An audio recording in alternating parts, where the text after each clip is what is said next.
Here's a look back at my next guest's first viral YouTube hit when he was, I don't know, I think 8 or 9 or something. My whole family thinks I'm gay. I guess it's always been that way. Maybe it's because of the way I walk that makes them think that I like boys.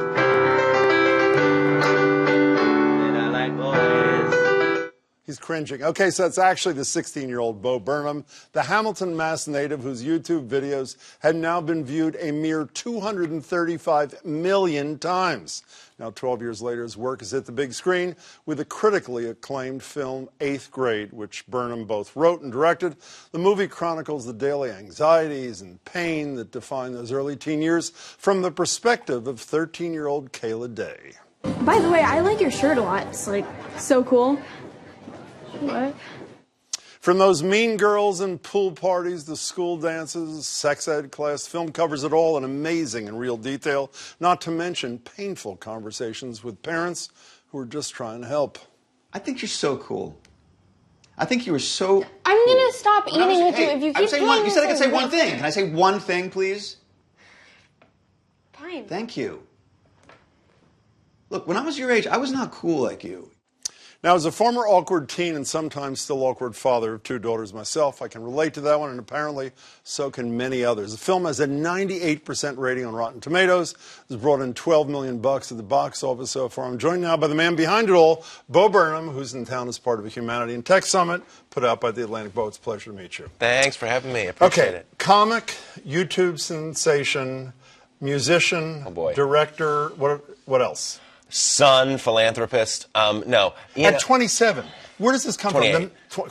That explains. Does that come growing up on the mean streets of Hamilton? I mean, really? Yeah, exactly. Where does that come from? Well, no, I think people in the entertainment industry like to have multi-hyphenates. Like a chef doesn't call themselves like a boiler / dicer / griller. You know what I mean? It's giving a little too much credit. But yes, it was. I grew up in Hamilton in the mean streets. Did you ever play polo at the Myopia Oh, Club? I grew up, you know, a struggling young boy just with nothing but a polo stick in my hand. No, but I was a general. We celebrate George Patton, who was not a problematic person at all. Really wonderful, kind young man he was. Okay, well, forget about you. Let's move to the movie for a second. If you were a producer of this concept, would you have hired you? I mean, you're a guy, as we know. For you're sure. 28 now, not 27. You went, I think I'm right about this, you went to some Catholic all-boys school. You're smiling, so I think I'm right. That's correct. St. Would John's you Prep. have hired you to do a film about what a 13-year-old girl is experiencing in adolescence? I wouldn't have taken the meeting. No, I'm serious. How? I don't know. You know, the producers that actually did let me do it, you know, I had written the script, so they had read the script, and they had told me, we feel that whoever wrote this should make it. And yeah, it is strange, me being a 28-year-old man making a story about a 13-year-old girl, but it is a movie. You know, I wasn't writing a book. I was going to be collaborating with an actual 13-year-old kid, so, you know, the truth that I couldn't provide was provided by her by just sort of giving it over. I read a fawning piece about you in the movie in The New Yorker, and it said something, I don't have the exact quote in front of me, but it said something like, I didn't start out to write the movie about this, I went out to write about myself, my own anxiety. Is that true, or is that for...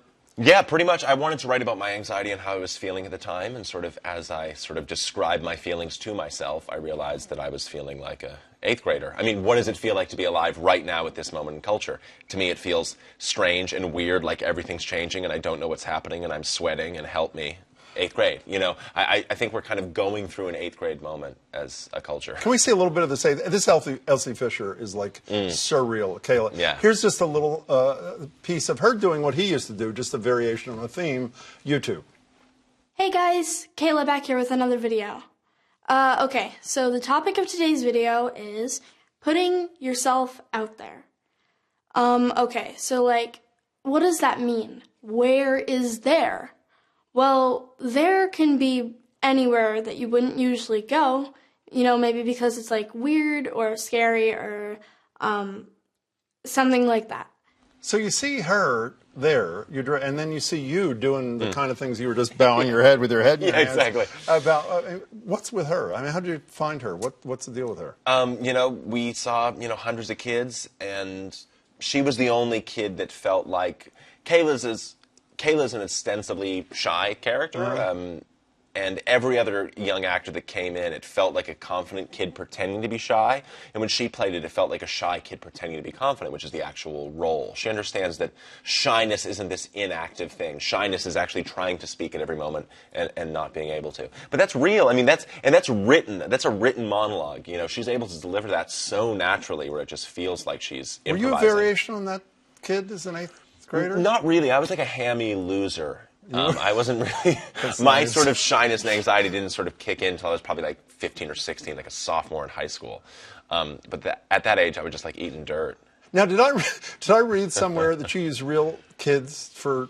I mean, when I read that, and I hadn't seen the movie yet, I was thinking about what was the Clint Eastwood? Not that he's not a genius. What, the 1517 to Paris or whatever the hell it was called? Yes, you know, where he used the real. Yes. It was one of the worst movies I've ever. Yes, I'm a huge Real Clint Trains, Eastwood too. Real train. So, how did you decide when you meet a real kid? Well, I guess they're all real kids. When you meet a real kid who's not an actor, and you say, how do you decide whether he or she can do this? Yeah, it's not so much that they're not actors. I mean, a lot of the kids in the movie are just kids from that area, from that school, that were first-time actors. It's more just you have to give permission to kids to be themselves. A lot of kids show up on a set, even trained child actors feel like they have to be some like version of what a kid is, which is, you know, you play excited like this and you play scared like that. And it's all very telegraphed and obvious. And But do you say something to him? Do you ask him a tell them, question? like, What do you do? I just say, like, you know what it's like to be 13. We don't right now. You're the only. This movie's about being 13 now. You're the only ones that know it. So just show us. Don't feel. This movie is coming to you, not the other way around. How sad are you going to think? If I tell you I cried at a scene in this movie, are you going to say I'm pathetic? Or? I'll just bully you a little. Yeah, maybe give you a swirly. There is a scene, this scene, I was talking to you about this before this started, when Kayla's talking to her single dad and saying, I'm paraphrasing, you said that you're my father. Because, and then she goes on to say, so you wrote the scripts a little better than this, that if I were the mother of me, I'd be sad that I had a kid like me.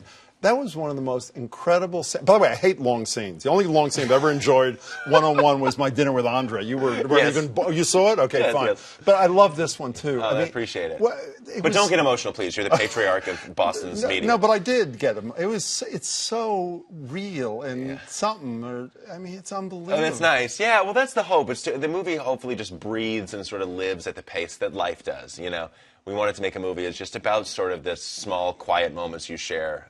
You know. Do you ever have any moment like that either, or no? Never. No. I've sold out in all those quiet moments. I just sort of live I just got a cappuccino in hand. I'm running from gig to gig. But I used to have human moments. You can afford cappuccino machines now, too, my I'm God. sure. I can, now, yeah. Is it? I assume you appreciate the irony. I'm sure you do. That a kid who you're telling a story about can't get into your movie. Yes, right. How do you deal with that? Yeah, so the movie was rated R, which it makes sense. I mean, like, 13-year-olds' lives are rated R. It's just the truth. And it is, yes, ironic that if you try to accurately portray a 13-year-old's life, they then can't see it, even though they're seeing it. They're living it. But, yeah, it didn't feel like our job to portray a reality we felt was appropriate for kids. If we wanted to portray the reality kids were, it's society's job to create that reality. Are you a confident guy? Was there a point, until you saw, I assume when you saw the final thing, you said, I really nailed this. I mean, you may not admit that, but you did. Were you nervous? It's the first time you've done this, for those if I didn't say it. Were you nervous throughout this process? Oh, yeah, terrified the whole time. Yeah, for sure. Do you care what critics say? Are you looking for that 2% who don't think it deserves a high rating on Rotten Tomato? Yeah, of course. Yeah, you care about everything. You try your best to just keep your head down and enjoy the work. And I was happy with it. And I it would have hurt if critics didn't like it, but I knew that we did what we set out to do a little bit, which was just capture what felt true and real. And when I watch the movie, I really love it, and I don't love it because I see my own work. I love it because of her performance and the kids' performances. I mean, that's why I can enjoy the movie. So what are you going to do when you grow up? Do you know yet? I mean, I'm serious. I mean, what's... I don't know. This. I feel grown up. I do feel grown up.